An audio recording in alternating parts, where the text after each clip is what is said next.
Wonderful. So welcome to the Silver Sirens Virtual Sanctuary, to this wonderful masterclass called Align You, Body, Head and Heart, with the extraordinary Dr. M. Over to you, Dr. M. That's quite the introduction, Faith. I hope I live up to it. Welcome to today's masterclass, ladies. It's such a pleasure and joy to be sharing with you. Faith and I met, it must be about 12 months ago, Faith, I would think it would be, maybe just under 12 months ago at another women's event called Collaborate, where we happened to be sitting across from each other. And I always find that I'm very blessed at any events like that, where there's always at least one or two people that come into my orbit that I know that something special is going to happen down the track. It might not happen immediately. And Faith was definitely in that category. When we locked eyes, went, there's something about this lady, I'll be doing something with her down the track. I just wasn't quite sure what it was. So today I do want to keep it a little bit interactive. Do you ladies have pen and paper with you? You might want to take some notes. I'm not sure if that's something you usually have. Hopefully you do and you're ready to go. I'm very old school when it comes to, which I have a feeling you ladies will appreciate, is there is something special about taking handwritten notes versus actually typing notes. It creates a different neurological loop and hook for you. And it's where we probably talk for hours about why the younger generation who don't actually have the fine motor skills, but that's a different workshop. That is not today. I will not get off track too early. Let me just make sure my slides are working, which they are. Can you ladies all see my slides? You should be able to see a screen and there should be a PowerPoint there. I've been in private practice for 20 years this year. This is my 20th anniversary of being hands-on in practice in my chiropractic work. I have been in health and wellness for a lot longer, though. I think I'm clocking up to 30 years this year. So it's definitely been my go-to and core and central component of the work I've done for a very, very long time. And these 5 pillars that I talk about when it comes to being in alignment with yourself, they might seem very basic. And sometimes people think basic is exactly that, too simple. But more often than not, you guys might agree with this, is if you don't actually have the simple foundations in place, it's very hard to do the more advanced work. We're going to talk a bit more about that, particularly when it comes to things like breath work. I don't know if you ladies have heard all the fad and the hoo-ha-ha about all the different sort of breath work that's around. But the reality is, if you're not actually getting your basic breathing right and you try to add more advanced work in, it actually just creates more stress on neurology. But as I said, we'll talk about that more as we go along today. So when it comes to my 5 pillars, when I'm talking about the Aligned You 5 pillars, I focus on spinal health and posture, your breath, inflammation, movement, and then mindset. And that can be interchanged with stress, depending on what word works better for you. And they're really the 5 keys that I focus on with all my clients, whether that's my hands-on work or I do some coaching work as well. When it comes to what we're only talking about in this hour, though, because that if we went into all of those 5 areas and we dove into them in any sort of depth, we would be here for many, many hours, not just 45 minutes. So I am wanting to make sure that I give you value that you can actually walk away with tangible tools that you can be implementing straight away. So today I want to focus on spinal health and posture, so you get a little bit more understanding of what it is I do with my hands-on work. Because what I do find, and Faith, we were talking about it offline before everyone else jumped on, is often people have misconceptions about what it is that chiropractors do, let alone what it is that I do. So I want to dive a little bit into that today. So hopefully that breaks through some of perhaps misconceptions, or it confirms what you already knew about. I would like to talk a little bit about breath. Other speakers you've had over the past might have spoken about this, but I just want to break it down to some really simple basics to make sure that you're getting enough oxygen into your system. We're going to touch a little bit on inflammation, but not too much. Movement, I know you've had other amazing trainers that have been on in the past for masterclasses, so I'm not going to talk too much about that, but I am going to show you one exercise that can increase your energy throughout the day. And I will be spending a little bit of time talking about mindset and stress, not from a mental health end of the spectrum. That is definitely not my jam. I'm not a mental health practitioner, but more in the proactive end of the spectrum. So you can understand some signs and signals your body might actually be giving you that your body isn't adapting so well to the stresses around it. Does that sound good for everybody? Those that do have your cameras on, I love it if you nod at me. It makes me feel better. And it also lets me know I'm not frozen and you're not frozen. So I'm all for the interaction, and also movement is life. So if you do want to wiggle around a bit, please feel free to, because there is no need to stay still too much anyway. So I hope we have lots of fun today. That's one of the things that I suppose I'm known for with my speaking engagements is they are fun. And sometimes people think they're quite casual and simple. And I do share and teach through stories because I think it's what makes it most memorable. And if you can relate your own stories to what I'm talking about today, it'll also help you perhaps be able to explain it to some of your family and friends if they say, what was today's masterclass about? And then you'll be able to share that information with them. Okay. So a little bit about me. This is my family. This is my beautiful wife, Ames, and our two fur babies. They are the Brady bunch of dogs. Atlas, the big one, is my big fur baby. She's the official furry assistant here at Mitchell Road Chiropractic. Atlas is nearly 10. She's been coming to practice with me since she was 8 weeks old. She is a very special old soul who is very intuitive. Coco, we kind of joke about, but it's kind of serious. It's just special. She's on permanent probation because she is a little bit, we do think she identifies as a cat and a feline. So she's really not into all people that come into the practice, whereas Atlas is really into everybody and really loves looking after all the clients. And it's actually a really important part of the space that we work in. You can probably see behind me is I have what's called an open adjusting area. So this whole space is about 100 square meters. So you can picture where I'm sitting. And I know Dr. Anne has been into the space and she's seen it. I only adjust in when I'm looking hands-on, and I know Faith has as well. When I'm looking after people, it is in the open adjusting area. And the reason being, again, this is probably a whole other workshop, but it fits into the polyvagal theory of co-regulation. So a couple of things happen within this space is that when everybody is healing at the same time, is that as the vibration lifts in the room, everybody lifts in the room, regardless of what's going on for the individuals. I hope that makes sense. And Atlas plays a very important part in that because, again, this is a whole other workshop, but because animals, just as a red hot tip, if you have pets at home, particularly dogs and cats, if they let you cuddle them, they're very grounding. And the reason being is because their 4 feet are always on the ground, literally, is that they actually have a lot of transference from the ground. So if you're on man-made surfaces all day and you need to ground quickly, grab your pet if they let you, because it'll actually help ground you. But that's my family in a nutshell. I've been a chiropractor now, as I said earlier, for 20 years.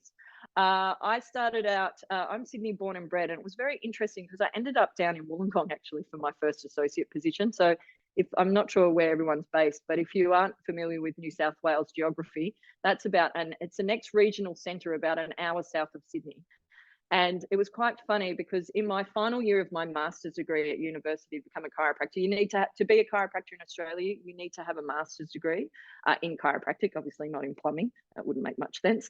So I did my master's degree at Macquarie University.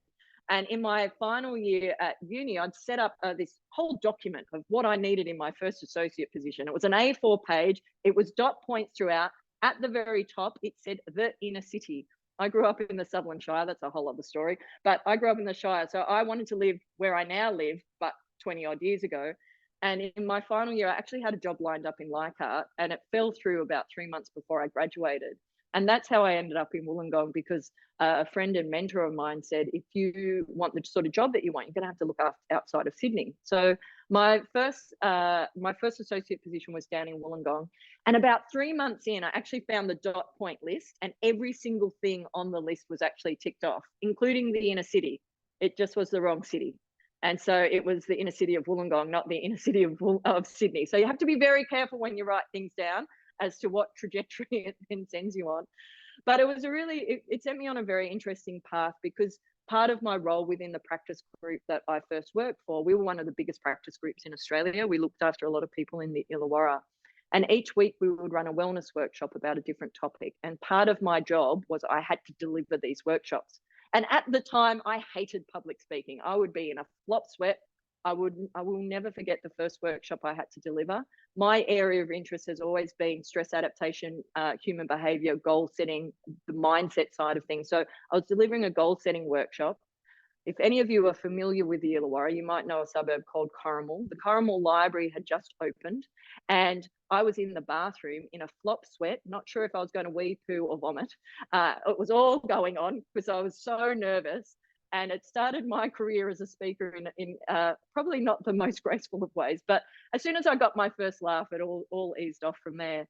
But it took me about 7 years of telling myself that I really loved speaking before I really loved speaking. And around that time, I actually moved I stepped out from that particular group and I went out on my own a little bit further south in Shell Harbour. I don't know if any of you are familiar with that area of the South Coast, but it's a regional centre. It's a very big growing centre.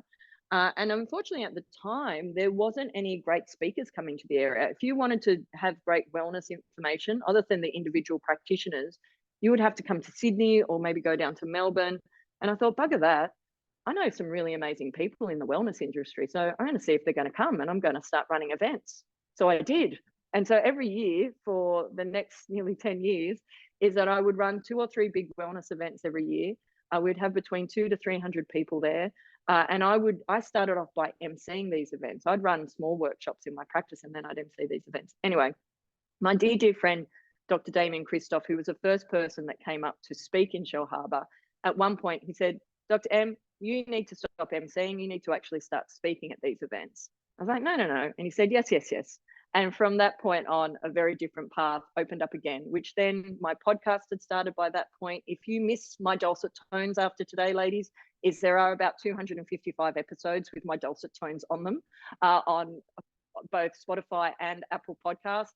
The wonderful Faith is interviewed on there. The beautiful Dr. Anne Ring is also on there, and many other great interviews and also solo episodes with me. So that's been going since 2017. I do speak nationally. I am a professional speaker. I facilitate workshops for different organisations, more so around stress adaptation. It may or may not surprise you, as it did shock one of my colleagues once when she said, why don't you professionally speak about chiropractic? And I said, because no one's freaking interested in paying me to come and speak about chiropractic. So what I do though, is through everything that I teach is my philosophy about holistic health and life design really flows through it. I don't have to be talking about chiropractic to be talking about chiropractic. And that might resonate with some of you who have particular life lessons that are actually embodied within you. You don't actually need to be calling it by name to actually be living it and breathing it. I hope that makes sense. So I've run retreats over the years. That's enough about my resume. The long and the short of it is kind of know what I'm talking about. I've been doing it for a long time. So hopefully you enjoy what we're going to be sharing today. Ooh. So I love simplifying things. It's one of the reasons why people actually ask me to come and speak, because I can take really complex things and simplify them. So what I want to make sure that we're doing today is that there are simple, tangible tools that you can actually implement straight away versus overcomplicating it. And I don't want you leaving with a complex buffet brain. What do I mean by that? I don't know about if you ladies like a buffet. I like a buffet. My mum in particular, who's been on her pink cloud for coming up just over 4 years, but my mum really liked a buffet. And part of why she liked it was we didn't get to go very often. This might resonate for some of you. My dad, I come from a family that had a small business. My dad was a Hungarian refugee. Some of you, if you lived in Sydney, if you ever bought a sewing machine or haberdashery or material, pop my teeth back in, you potentially bought it off my dad. He started off by having a shop in Bondi Junction, then it was in Bankstown Square. And so he took very few holidays, because when it was 5.5 days trading, guess what? He worked 5.5 days. When it was 6 days, he worked 6 days. And when it became 7-day trading, Dad worked 7 days a week. And so on the rare occasion that we would go on holidays, if there was a buffet, particularly on the couple of trips we took to Europe, Mum would encourage us, in fact, insist that we ate everything in sight in the morning, and potentially she'd popped a couple of bread rolls in her handbag because we weren't quite sure when the next time we were going to eat. Some of you might actually resonate with this. So then fast forward, this is actually a picture of the buffet at the W Hotel in Bali. I happened to be there. I had embodied my mother's ability at a buffet. And I remember walking into this particular hotel, which was very fancy. It is very fancy pants. The reason why I was there was I was there for a conference, and I got a special rate because it was a conference rate. And I can remember walking in and thinking, oh my goodness, there is so many choices and I must have one of everything. So then I think the first day we were there, my then partner and I sat there for about 3 hours making sure we got everything, because we didn't know if we were ever coming back. And on the second day, when we were at breakfast, I kind of looked around the room and I looked at all the people that eat there regularly. You know, the people that's just their normal go-to holiday, where they're at fancy hotels with fancy buffets all the time. And I watched what they were actually eating, which was just a normal size breakfast. They just were having whatever they usually have, maybe an egg white omelette, one coffee, maybe a juice, maybe some fruit. They weren't going to every single station at the buffet. So my suggestion to you And it very much reminded me of my dad's breakfast in the 80s. Now, my dad has been up in his pink cloud for 24 years, so maybe don't use this as a health advice, but it did remind me of what my dad used to have for breakfast, particularly through the 80s. Some of you will remember this. Dad used to have every morning half a grapefruit, 2 Weet-Bix, and back then it was a bit fancy to have peaches that came out of a can, and he would have 2 peaches on top. That was his breakfast every day of the week, except for a Sunday where he might have eggs and bacon. Now, what's the difference between that? One is very simple. It means that it's automated. He knew exactly what he was having every day of the week. And the other, when you're getting into the buffet brain, is it just becomes overwhelming. There's too much choice. So one of the things that I'd love you to do out of today, whether you're watching it live now with me or whether you're watching back the recording, is just think about where in life have you actually overcomplicated things and you're at the buffet every step of your day versus what particular things can you simplify and make a little bit easier. So then you've actually got more bandwidth, more space within your day to be able to be a bit more creative. Hope that makes sense. Now, when I go to a buffet, I try and like dial it down a little bit. I try and remember, and maybe I'll actually get to come back and I don't need to eat a year's worth of food in one particular visit. I'd love to talk a little bit about stress. So some of you watching might recognize the tip of the hat to the Salt and Pepper song, but stress is something that I think gets a bit of a bad rap because sometimes people think that there's only bad stress, whereas there is such thing as good stress. We're going to talk a bit more about that in a moment. But what I'd like to introduce you to start with is my Worryometer. This is a particular tool that I've been teaching in my workshops for a long time now, and I'm actually going to run you through it.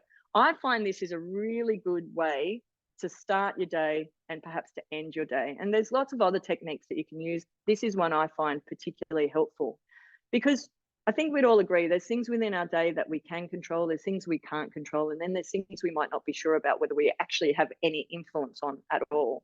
And so this is a very simple way to be able to take out all the worries that are sitting forefront of your brain and being able to pop them somewhere so then you can see what your next clear action step is. Does that make sense? Looking to make sure you're all still awake. Good, yes, excellent. So if you have your pen and your paper, what I would suggest you do is to actually draw a line straight across, 2 lines down. Can you all see that? You should be able to see that. On your left-hand margin is what I'm going to get you to put is can't. Over this side, I'm going to get you to put can, and in the middle, it's going to be a question mark. Now, as I said, throughout our day, there's things that sit in one of those 3 columns, but a lot of people spend their day thinking about all the things they can't control. Has any of you done that, or is that just something I used to do, where you actually start the day with something you can't control, and then generally what happens is by the end of the day, it's bigger, bigger, bigger, and bigger. Now, you might be thinking, what the hell's a chiropractor talking about this for? Well, part of why I talk about this is it actually creates a lot of tension and stress within your system is if your brain is constantly in a cycle and a loop of things that you can't control. It actually creates a neurological loop within your body as well and has some somatic or body changes with it too. So let's talk about some different examples here. Something I couldn't control earlier today when I got on before I got on live with Faith and Jody was I made sure all my tech was working. And I had actually recorded one of my episodes. I have a podcast booth that's just sitting to the right-hand side of me. I'd recorded an episode that had my webcam working, perfectly working. I bought all of my equipment out here. It's about 1/2 a meter, ladies. It's not very far. And I plugged everything back in. My camera was not working at all, was not working. And I was looking at it going, well, this isn't ideal. I mean, my camera off my laptop would have worked, but I would have looked pretty ordinary. And I don't like looking ordinary when I'm on camera. I like to make sure you can see my face properly versus being in shadows. And so I had a moment of, okay, what can't I control right now in this moment? Well, I can't control it's not actually working, but what I can control is actually going through the process of turning my computer back on and off, making sure everything is connected properly, actually rebooting my Zoom to see if that's the issue. And then voila, I'm hopefully looking nice and clear on your screen because I actually didn't get caught up on the fact that my camera wasn't working. I actually looked at the bits that I could control and make sure that all those action steps were working in the right order. Does that make sense? A different example might be, I want to lose 10 kilos. And the things that are inside of your control is not whether the weight moves or not. You can't say, hey, fat, can you move? Or hey, extra muscle, can you move? I don't want you there anymore. It's not how it works. The things that you can control is what are you putting in your mouth? How are you eating? Are your hormones balanced? What other impacts are there? And sometimes it's also coming to the acceptance, which I am at currently, thank you, menopause, where at the moment I've had to actually just counteract right now is for my hormones to be balanced. It means I'm carrying an extra about 8-9 kilos than what I would like to. But to actually shift that around right now is not something that is, it's everything I have tried has not really landed just yet. So I could either get caught up on the fact it's not moving, or I could actually look at what is going to make me healthy and vital. And for me, that is making sure I'm eating well, that I'm going through all my normal meditation practices, that I'm looking at those 5 pillars that I shared when we first got started today. Does that make sense? Now, something I might not be sure of, let's take that hormone example. Something I wasn't sure of when I started going through the joys of perimenopause and I was having 13 flushes a night and it was waking me up 13 times a night was I actually didn't know what I could and couldn't control. So I actually needed to get some help, and I needed to see the right practitioners to be able to point me in the right direction to then work out what I could control or perhaps what I couldn't control. Does that make sense? So what I'd actually love you to do is, those of you that are online, I'd love you to brain dump right now, is in that columns that you've just written down, is if there's things that are sitting there at the moment for you, of things you can control or things you might have been thinking about that you're wanting to do, I'd love you to drop them down. We're just going to do about a 30-second brain dump right now.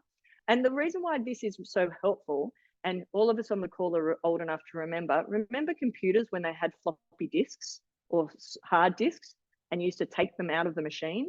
This is what I picture this being. It's like we're taking all of this and we're putting it down somewhere. So then we can zoom out and have a different viewpoint at it. Does that make sense?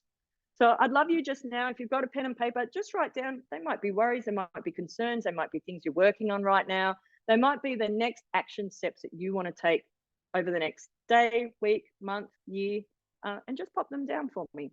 And for those of you watching the recording back, it's a great time to actually do this particular exercise.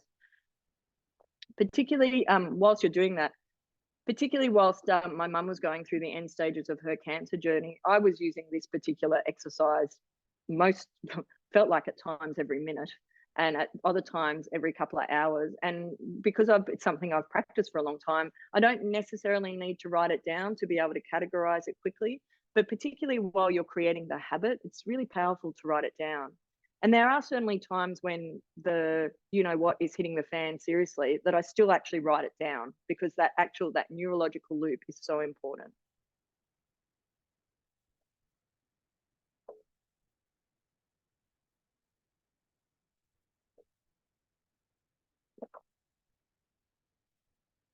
Perfect. I mentioned it earlier, I think sometimes stress gets a bad rap, but hopefully you all have heard this before. There is such thing as good stress. Have you guys all heard of fight flight before? It gets called sympathetic dominance. Sometimes it gets called polyvagal theory. There's lots of different ways of calling it. And so fight flight, our fight flight evolutionary response is actually really important. It actually is what it's designed to keep us safe. And so it is the alarm stage of stress, which is good. If I'm walking down the street here in Alexandria at night, and if I hear behind me and I turn around and there's a dodgy dude, or it could be a dodgy female as well, it doesn't have to be a male, dodgy person behind me, I actually want my neurology, my sympathetic nervous system to go, there is something we need to be alarmed about, and to get ready to either, I wouldn't turn around and fight, I'd get the hell out of there. But the actual trait is we either turn around and fight, or we get the F out of there, basically, as quickly as possible. And so within that fight flight moment, certain biological, physiological, biochemical reactions happen in our body. So all the energy goes to the right areas so that we can get out of somewhere quickly, or that we actually can turn around and fight. Now, in a modern day society, let's just think about a tiger for a moment. Back in the days where we used to get chased around by big, fast animals, we were only meant to be in that alarm state for a very short period of time. If a tiger or a lion is chasing you, you had a short window to get up a tree, although somebody told me lions climb trees. Let's just roll with the fact that they can't actually get up trees, let's pretend. Or you got to an area of safety, or you got into a cave and you could roll something in front of it to actually get there. If you were doing that for a long period of time, let's face it, the big animal was going to get you eventually if you didn't get out of the road. So that's why alarm is only meant to be for a short period of time. Unfortunately, in a modern day life, we get chased around by a lot of tigers. So it might be that we are over-connected to our phones. It might be over-connected to our emails. It might be that because we are contactable 24 hours a day, is that it's a lot on our system. And that interaction, it might be that you're watching a lot of news that is actually doom and gloom from around the world. This actually creates a resistance, and our body is stuck in this stress state. Does that make sense? And so through that period of time, we start to see more signs and signals that your body isn't coping so well. We're going to go through some of those signs and symptoms in just a moment. And if you've been stuck in that state for too long, that's really where we get into exhaustion. And that's my good, bad, and ugly of stress. Is by the time you're down to exhaustion, usually you're showing some signs of some chronic illnesses, or what has been described as a lifestyle illness, or you've got some decent signs and signals from your body that just is not shifting. I'm seeing this, I'm sure Faith's seeing this in her practice life at the moment, a lot still coming out because of the pandemic, is that people were hanging on so tight through it. And now that they're able to almost relax a little bit, now their body is going, I'm not trying not to swear today, ladies, pick a swear word that you particularly like. It's saying that to your body. And your body is now going, okay, now I've got the time and space that I can actually let everything go. I'm sure some of you experienced it. I know I have in the past, where I've been going, and just at full tilt. And then when you go on holidays, what happens? You actually get sick. Suddenly your immune system goes, screw you, you've been awful to me. You've worked too much. You haven't had enough downtime. And then your body actually gives you what for when you actually take that break. I hope that makes sense. Some of the things that happen when your body is being chased is, these are some of the biochemical or physiological reactions that happen. First thing that happens, your cortisol increases. Some of you would have heard of cortisol. It's your stress hormone. Your heart rate increases. Vasoconstriction increases. That means your blood vessels are tightening down more. Your blood pressure increases. Your glucose levels increase, precursor to type 2 diabetes. Your cholesterol levels increase. Your clotting factors increase. There's protein degradation, muscle connective tissues. If we just look up from cholesterol up, I'm sure most of you know somebody, if not yourself, that is on daily medication for one of those issues, whether that's diabetes medication, or there's some people that are taking that just for weight loss at the moment. That's a whole other conversation. So diabetes medication, some sort of heart medication or blood pressure medication, or some sort of cholesterol medication. Now, please do not get me wrong. If anybody is on any of those medications, stay on them. I'm not saying after today, do not skip out your front door and go, Dr. Emmy said I didn't need to take these. That is not what I am saying. What I am saying is that for some of you who may not actually be on any of those medications yet, perhaps if there were some other lifestyle changes made that might reduce the need to be on them. And even if you are on them, it's certainly something to be working with your practitioners, particularly the ones that put you on it, to see if there's any other lifestyle changes you can make to make sure that you're actually supporting it from an environmental point of view, not just from a symptomatic point of view. I hope that makes sense. Now, one of the things that this is available for all of you to do, you can take you would get the recording too. This is my body stress score quiz, which sits on my Align You website. It's a free quiz. It should open up and take you there. I hope it does.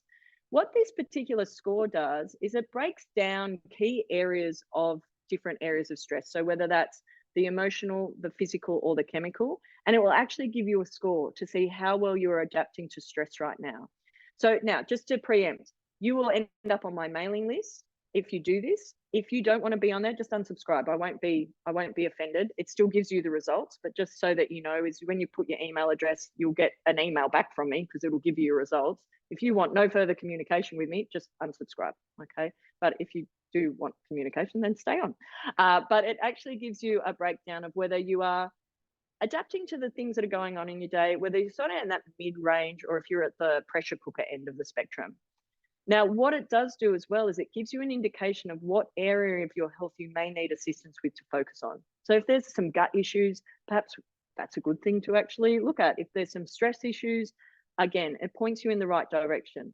I mentioned it earlier, all the work that I do is very much designed to help simplify what is going on versus complicate it. And I think in a modern day life there's so much information out there. It can be very overwhelming as to what the next right step is. So this is designed to be able to simplify and distill down which area of your health you may need to focus on first. Well, I get to talk about chiropractic now. I get a bit excited when I get to talk about chiropractic. Sometimes people think chiropractic's just about actually solving headaches and neck pain and back pain, and it couldn't be further from the truth. Sometimes people have great relief and they actually do find that they stop happening once they actually begin a chiropractic program. So just to take a step back, is really my work as a chiropractor is to make sure that your spine is in the best possible position so that your brain and body can communicate at your best. So the way that I like to think about it is one of two ways. Think about your spine and your skull is the protection for your central nervous system. So our central nervous system literally sends messages out to every cell, every tissue, every organ in our body. And if the message pathway isn't clear, then it can impact how well that communication is actually happening. Does that make sense? I used to use, back in the day when I first started in practice, we used to use a safety switch analogy, where think about is if your spine was in the wrong position, is like the safety switch in your electrical box was flicked the wrong way. And so by coming, this is a broad way of describing it, but by coming to the chiropractor, it's about flicking the switch back into the right direction so then the electrical circuits can work properly. About 8 years ago, a gorgeous young client of mine, this was, I was still down the coast, he was about 14 and I was using a safety switch analogy. He was not getting it. And God love his mum said to him, you know, mate, it's like the lag time in your iPad when the internet's slow. I went, oh my God, that's brilliant. I'm using that now. And so how I describe it now is I talk about when we're actually watching Netflix or something that's streaming on one of our devices is, you know, that stupid wheel that comes up? That's an indication that there's buffering in the system. It's really frustrating when we actually want to do something and that wheel's there. What that wheel is saying is that the internet is still working, just not quick enough to get it on the screen. Because if the signal was not working at all, it would actually say no signal, right? And so it's a bit the same within our body. We're all functioning. Everyone that is watching today's presentation is functioning to a degree. Some of you might think you could be functioning better. Others, perhaps, you know that you're functioning pretty well. But one of the things that I check with all my clients is that position of the spine and also the tension in their system. So as we actually bring that into better alignment, it creates more ease and it actually opens up that communication pathway between the brain and the rest of your body. And part of the reason why that happens, and depending on your career background, this flows through most people's career backgrounds, which is structure governs function. If the structure or the system is off, everything else around it actually struggles to function. And it's very much the same within our body. Engineers particularly love it. I love it when an engineer comes in to see me because I just need to say this to them and they go, oh my God, of course. If the structure's not right, how can the rest of the building actually function, or how can anything else around it function properly? And so that structure, particularly that spine and our skull, is so important from a protective point of view and also from a functional point of view as well. Our posture is really important because it's like a window through to our spine. So if your posture is off, it's a strong indication that what's going on internally might be off as well. I particularly like this slide. This is a throwback to my original workshop that I started doing 20 years ago. Hence the graphic looks very old. I call this guy Abs Man. Abs are optional, but he does show whether or not where your posture should ideally be, which is from the front, you should be straight up and down. And then from the side, certain elements should line up. Your ear should be over your shoulder should be over your hips should be over your ankles. And particularly as we're getting chronologically older, this is one of the first things that is very noticeable if somebody's vitality is starting to decrease. Does that make sense? You think about somebody, particularly as you're chronologically getting older, is the further forward your head goes, the more your balance is impacted, the more the brain and body connection is impacted. So that's why in my practice is one of my main goals is to make sure that people are getting younger as they're getting older, because it's actually one of the most important things we start focusing on as we're getting older is our balance, our coordination, and also that brain-body connection, because it becomes a very big difference as to then being able to do all the things that you want to be able to do. This is Atlas when she was a puppy. That's her first ever haircut, just in case you're wondering. One of the things I do with any of my clients that are coming in, actually, does anybody know why Atlas would be called Atlas as a chiropractic puppy? Some of you might know. You can put it in the chat box if you know, or you do know. Pop it in the chat box. I'll send you a prize if you do know, because it's often people, Dahlia, if you know, I'll organise a prize to get sent out to you. Because I have to wait till she puts it in. Has she put it in yet?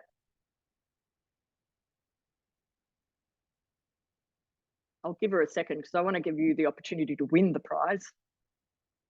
Or I think you've unmuted, Dahlia. You're welcome to say it if you would like to. Oh, no. I think she's saying held the weight of the world on her. Oh, her microphone's not working. That was interaction gone pear-shaped.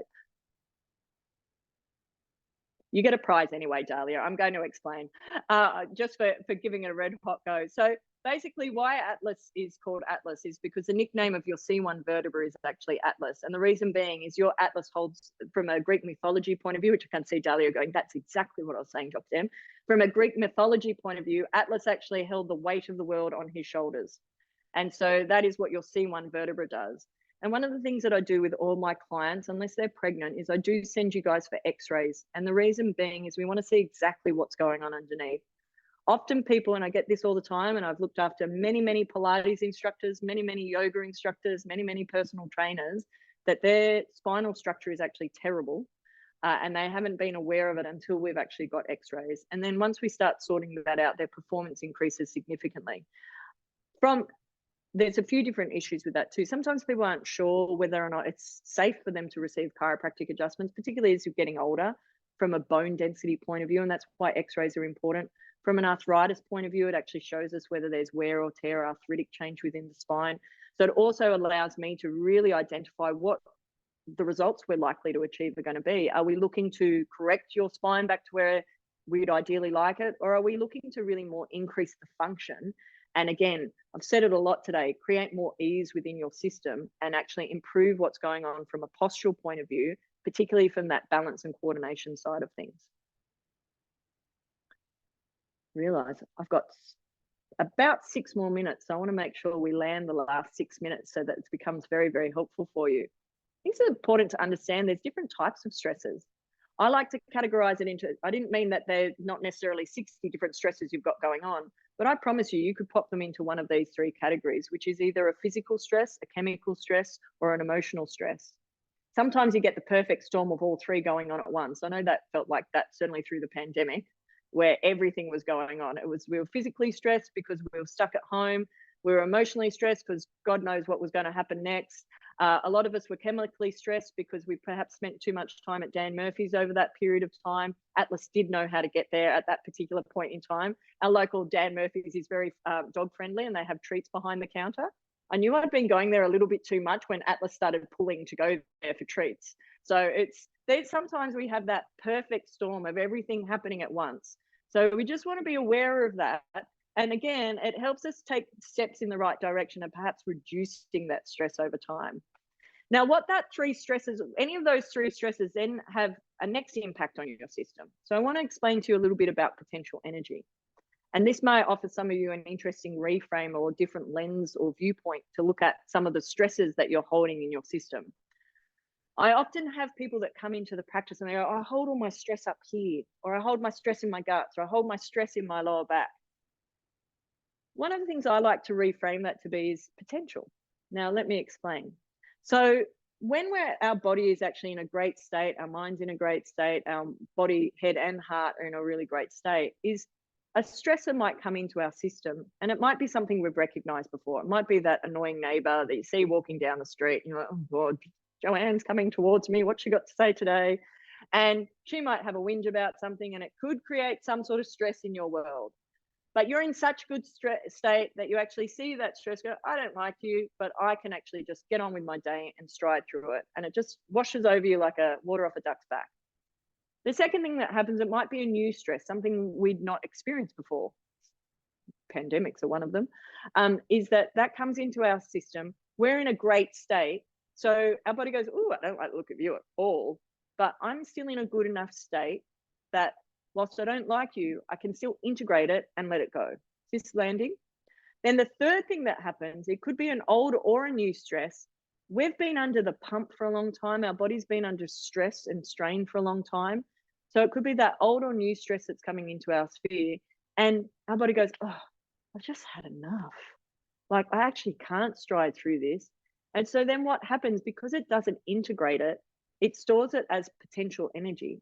Now, sometimes that potential energy could actually be expressed then as neck pain, back pain, headaches, fatigue, moods, other issues going on.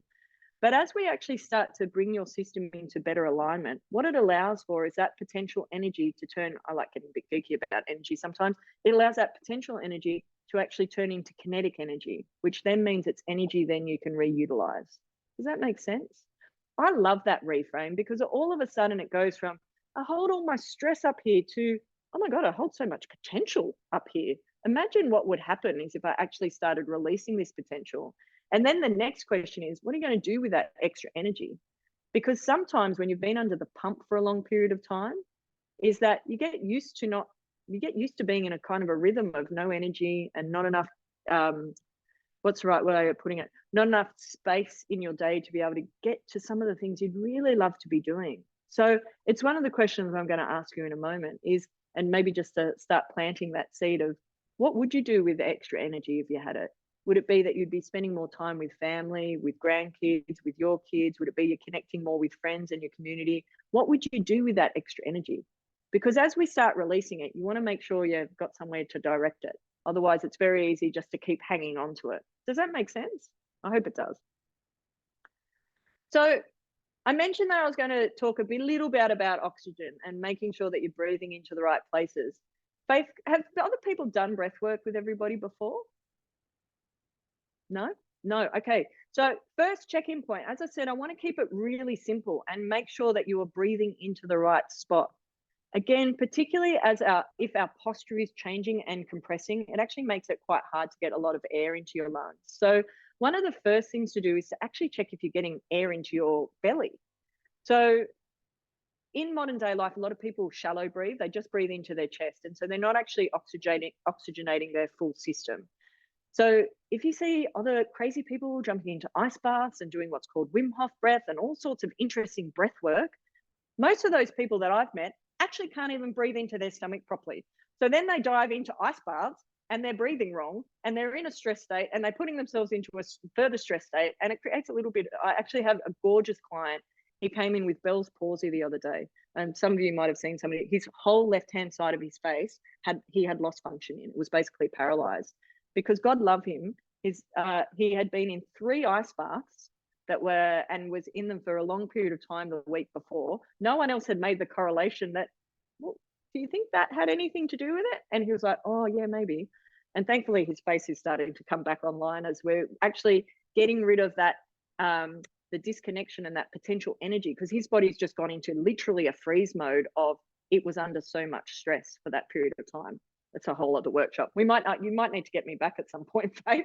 But very simply, how to figure out where you're breathing is, I'd love you to I'm just going to stand up for a second. I'd love you to pop a hand on your chest and then on your belly. You can do it seated, but just so you can see where you are. So try and sit up straight if you can. So you've got a hand on your chest and then a hand on your tummy.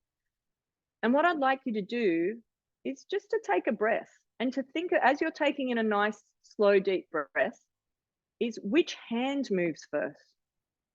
Is it your tummy or your chest? So a show of hands, whose chest moves first? I can actually see. Good. No fibbers. I can actually see. Well, if that's the case or not.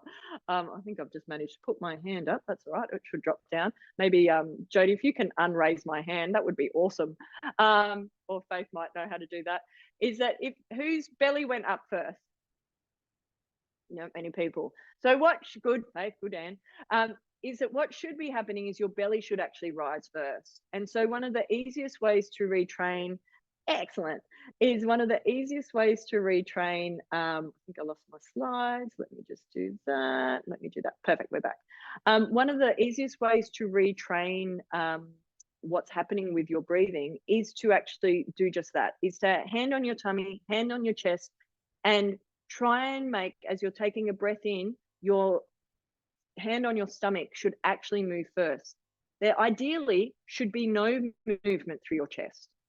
So one of the easiest ways, this becomes a whole workshop about nonverbals. One of the easiest ways to know that somebody is nervous, particularly on a Zoom call, is you can watch their breathing and you can see their shoulders moving as they're actually taking a breath. It also actually changes the tone of your voice. So I used to be a shallow breather. I just turned 47. I was a shallow breather probably until in my chest till I was about 39. So it took years to retrain. always being down into my belly, but particularly when we're speaking, is you want to get your breath down into your guts because it actually changes the tone of your voice. If you've ever heard people that don't breathe while they're talking and they end up toning up all the time, and then that becomes rather annoying depending on what you prefer listening to. And then they feel like they're never breathing and they sound very nervous, and then you can't take them seriously. And it's very hard because it actually reduces their credibility versus I actually get the tone, my breath down into my stomach. It actually drops the tone of my voice down. It means that I can tone down at the end of my sentences, and that increases my credibility straight away. So just a side tip along the way, but it's an important reason for other reasons as well, in terms of making sure you're getting enough oxygen into your system. Okay. I want to show you one exercise and then we're going to finish off. And then if you have any questions, I'm very happy to answer them. Now, you don't have to get up and do this right now, but if you can, you're welcome to. In my workshops that I run in my practice, I show 4 different exercises, but I do just want to show you one. And everyone, no matter what age you're at, you can actually do this. So what you can't see at the moment is that my feet are about shoulder width apart. The next part of this exercise is you're just going to rotate around as far as you can without it hurting. So rotate around as far as you can. Some of you, it might be to here. Some of you, it'll be all the way around. And then rotate around all the other way. And then what you're going to do is start to swing. Dahlia was already onto it. Now, personally, I get dizzy if I follow my head around. For some of you, particularly if you're a little bit chronologically older, please look straight ahead because I don't want you flipping yourself out on the floor. That would not be ideal. If you need to be somewhere where you can kind of hang on to something, that's okay too. And then I would highly recommend you smile while you do this. We take life far too seriously. Some people like to do it very seriously as you're doing it, but you don't have to do it that seriously. And I would suggest that if you're feeling a little bit sleepy, this is a great thing to do for about 60 seconds. Now, what it is actually doing, you can take a seat for me. You see a lot of particularly folks that do Tai Chi, a lot of Asian folks, particularly if they're older. My theory is of one of 2 things. They are moving life force. If you're doing this from a Chi point of view, you are moving life force. I think sometimes it's crowd control as well. They just don't particularly like people, so they swing their arms around to make sure that they've got space. But from a cerebrospinal point of view, from a neurological point of view, what you're actually doing by that is you're taking your spine through a full range of motion. Why is that important? Particularly if you're quite sedentary, unless you are doing it consciously, you are not taking your spine through a full range of motion throughout the day. And why that then becomes tiring is because it is literally the movement between our occiput, which is at the base of our head, and our sacrum, which is at the base of your spine. It is the movement between the 2 of those that actually pump our cerebrospinal fluid around our body, which is the fluid that actually lubricates our spinal cord and speeds up the communication. So I said it earlier in the day, is movement is life. And so this is a really simple way that you can do that. And from we could go into a whole conversation about the geometry of your body and actually making sure that you're moving through different planes. I asked you earlier, what are you going to do with all this extra energy that we're starting to talk about?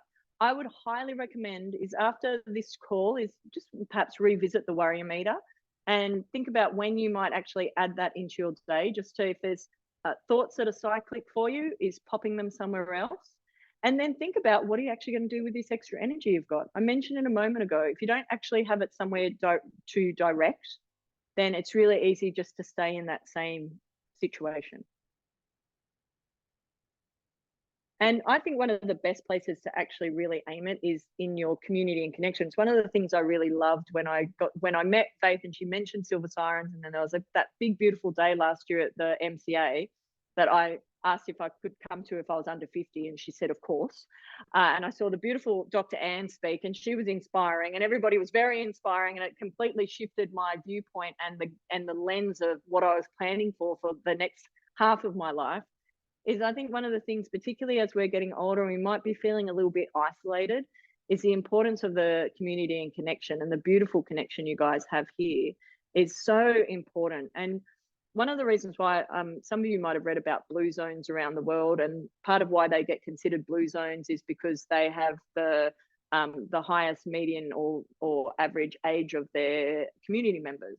And one of the most common things is, or actually the common thread through all of the different blue zones around the world, is their sense of purpose and connection. It's not what they're eating. It's not how they're moving. Movement is very high up there, but it is actually their connection to other people, and the reason why they get up in the morning is because of the people that they surround themselves with, and that one-to-one human connection. One of the many, many reasons I think what you guys do is phenomenal and so very important. So I often talk about it. Some of you who live in Sydney, you might recognize this photo or where this photo is. Some of you might guess. If you guess, you get a prize, but you have to guess really fast because I'm going to keep talking. Is that this is actually a photo from down at Clovelly, and I really love it for many reasons. One is because Clovelly was a very special spot for me as my mum was going through her transition. It was a place that I went and took a lot of peace and solace, and also watched many sunrises coming up from the cliffs there. And also would get in the water every day of the year, unless it was poo wee foam. I don't get in the water if there's poo wee foam, which happens quite often at Clovelly, depending on what's happened with the weather.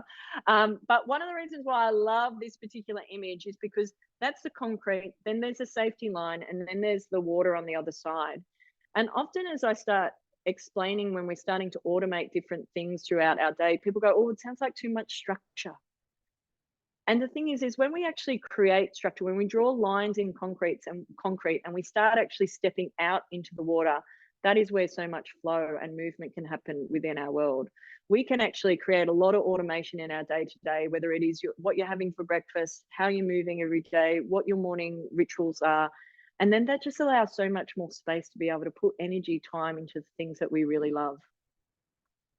You will notice that I don't ever ask people to take anything out of their day unless it's life-threatening. Please don't do that. But one of the things I'm a big proponent for is you add good stuff in first versus starting to take things out. If I started my conversation with you guys today with, I want you to stop A, B, and C, the rest of the time we would be talking, you would just be purely thinking about those things you were going to miss out on. Versus if we start adding some good stuff in, we start adding in the worry meter, you might start adding in that exercise, you might do the body stress score quiz, you might start making some change of the things you can control. It actually really allows for those other things that might not be such great habits, maybe, to actually just fall by the wayside. So we always want to add first. And I like my 1-7-21 method, which if there's something that you're adding in, is what do you need to organize in the next day to be able to do it? What does that look like in 7 days when you've been doing it consistently? And then what does that look like in 21 days when you've been doing it consistently? Because sometimes when we're starting new habits or new routines, it can seem quite overwhelming. So if we just focus on the next 24 hours, that seems pretty easy. And then if, say, I wanted to go for a walk 3 times a week, well, what would that look like in 7 days? Well, I've gone for 3 walks. And then what does that look like in 21 days? I've actually gone for 9 walks. And it's amazing how it can accumulate. I am a big fan of adult star charts. What do I mean by that? I have many things up on the fridge where if I went through a period where I was booze free for 40 days. And so I had it up on the fridge, and each day I would cross it off and I give it a little happy face. And part of why I do that is it actually gives me that dopamine hit of me doing something good for myself, and also keeps track. Usually I find by about day 14, I don't need the star chart anymore, but particularly on those first few days, it's where, oh no, I need the star chart, and I will actually stick to it because other people, my beautiful wife, can see the star chart. She also knows if I've been drinking or not through the day, not through the day, but on the day. Don't start with that in the morning. But it's where it keeps that level of accountability. So thank you so much for having me today. I'm very happy to stay for a little bit for some questions. I hope you've got some tangible tools out of all of that. And thank you for being on live, and if you're watching the recording, hope you enjoyed it too. Fantastic. Thank you, Dr. M. I've got lots out of it. And I love that exercise, just doing the moving, because one of the things that for me, around aging is around losing the posture, and especially, bending over. And you said, I love what you said, that the first sign is our head starts to move forward. So it's a really interesting thing to hold on to. So I'm going to definitely take that away with me, plus everything else. But I just wanted to, I've only got a few minutes. I just wanted to see if anyone wanted to ask any questions. Maybe we can stop sharing the screen so we can see the beautiful women. Oh, yes. I know, Yvonne, you wrote something in the chat about you do the exercise at the bus stop, you were saying. Did you want to tell us a little bit about that? Yvonne, you're still muted? Yeah, there you go. Um, yes, I don't know where I picked that exercise up, but it's interesting when I've been at the bus stop because if there are kids there, they often copy me. And then we end up having these twirling competitions until the bus comes. So I kind of get a dopamine hit from the kids' eyes as well as, loosening up my spine to sit on a bus. Well, Mm, great, thank you. Dr. M, did you want to add anything there? I don't know if you can see us. Yeah, no, I can. I've got you. Can you not see me suddenly? Yeah, I can see you now. Yeah, good. Yeah. Okay, great. Oh, look, I think that whenever you can add that into your day is great. And I have, particularly with the organisations that I do work with, is you'd be amazed how many reports back I get of whole offices starting to do that particular exercise, or clients of mine that come to the workshops where we share some of these exercises, where suddenly people do that all the time, is they start copying, and particularly if you look like you're having fun with it. I think, as I said, as we were doing it, is life's a bit too serious sometimes, and people take everything very seriously. So the more play and joy that we can actually bring into our day, and perhaps into other people's day as well, it certainly increases our levels of joy, which is also important. Fantastic. Thank you. I've got a quick question. Yeah, go for it. Thank you. So I didn't quite catch that little quiz that you suggested to do. I can make sure that Faith has the link to that if you'd like to do it, or if you want to go, you can go to my website, which I'll pop into the chat, and it is available there. I think you scroll down the first page a little bit and you should be able to find it. It's called the Stress Adaptation Quiz on there. I think I don't know if it's changed its name to BSS.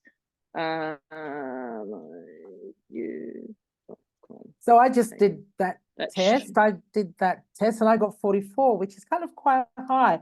Nice I got work. Stress Ninja. Yes. Honestly, it's quite high stress because right now I'm really tired and I'm needing to take annual leave. So I'm just gearing myself up to that. So it was interesting. It was 44. So yeah, well, I think one of the things that it's really good to do regularly. So to speak to that, Faith, I personally, I mean, I have an idea of what's happening with it anyway, but I actually would suggest you do that test quarterly, if not a little bit more often. Quarterly is enough, because life is not linear. We go through different seasons of, I would say, I'm trying not to swear today, I'm being a good girl, is where the shit is hitting the fan. And that everything, I don't know about you guys, but my life has demonstrated is usually that doesn't come in ones. It usually comes in multitude of, let's call them shit sandwiches. It's like there's a special on them at certain times in life, and it's all hitting you at the same time. And so there's times where when you've been under the pump for longer and you're in that resistant stage of stress, where you might need to address certain things more than at other times, where you're going through the era of calm and peace. But it would be lovely if life was in this linear, it's just sweetness and light the whole time. But I don't know anybody that has experienced that throughout their whole life. And if they are saying they have, I would suggest they're somewhat delusional, because, you know, whether it's deaths, divorces, disruptions, life and world disruptions, displacements, there's so many different things that happen in our lives once any age, but particularly I think once you've clocked over a certain age, where you are living a very blessed life if you have not experienced any of those things. And so I think from that side of things, that's where checking into it regularly can be very powerful. Fantastic. Thank you. Now I can see that Monique's unmuted. Is that because you wanted to say something? Yeah, go, Monique. Hello, Dr. M. So that I kind of knew a lot of what you were teaching, but it's that same old thing that you just need to keep relearning it, and the messages come at the time that you need it. So thank you. That's actually going to create like a 15-20 degree shift in my life, which is just perfect. Fabulous. That's big. Yeah, perfect. It's really cool. And I just do have a sorry. Yes, go for it. No, you're right. I do have a quick question. I'm a hypermobile kind of ex-ballet type girl. And every time I've tried to get chiropractic work, it just seems to ricochet through my body, cause problems somewhere else, and it just I've avoided chiropractic work since then and gone with more gentle Marvelous. I'm just wondering if you have a comment on that, because I've never been game to tell a chiropractic later. I can't go back. I think so. To answer that is that there's lots of different techniques within chiropractic to start with. So I personally would be considered a low force chiropractor.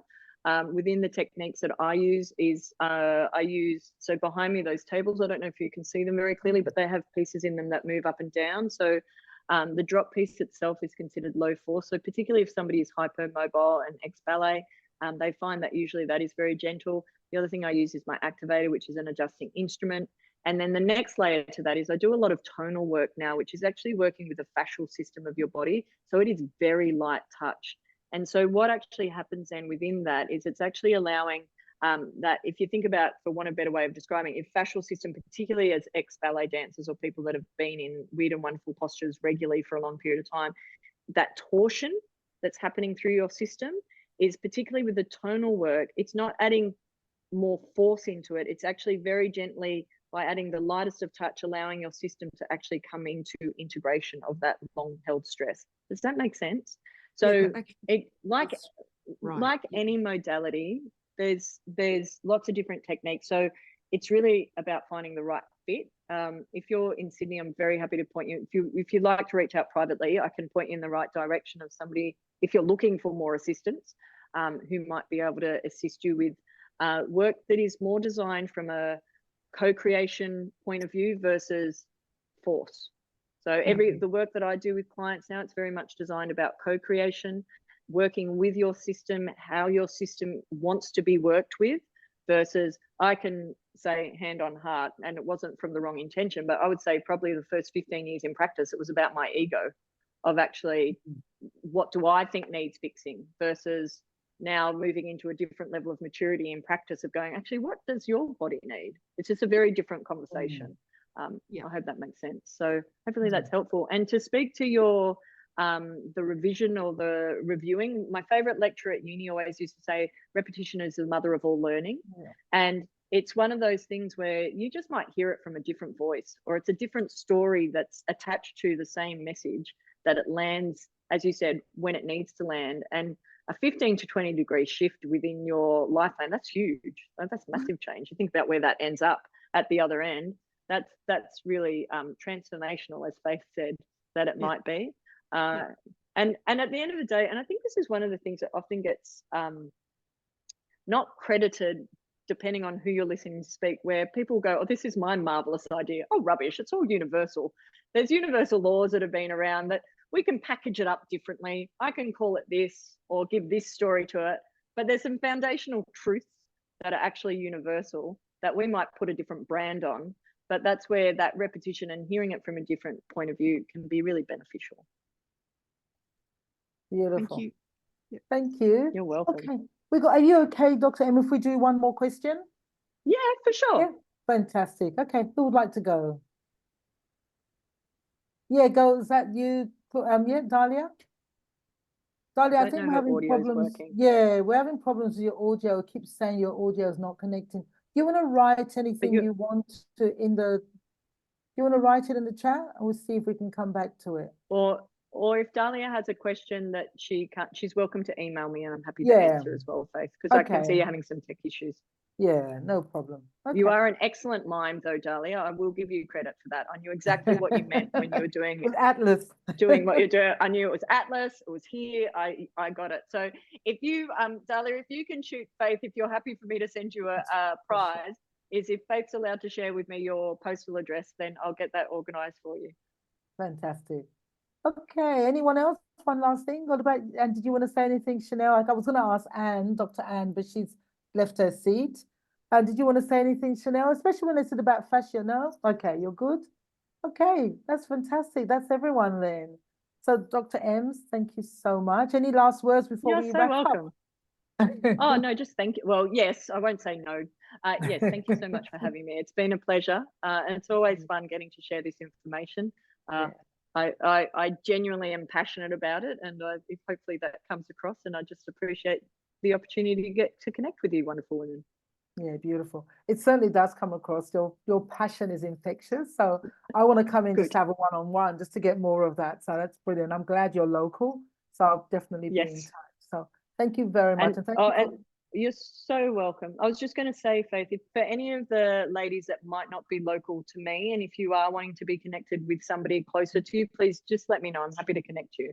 Fantastic. So you send me some resources, including the quiz, and I will send that Yes. out to everyone. You get it probably tomorrow morning with the recording. Okay. So Perfect. thank you very much again. Thank you for all those who joined us live and all those watching later.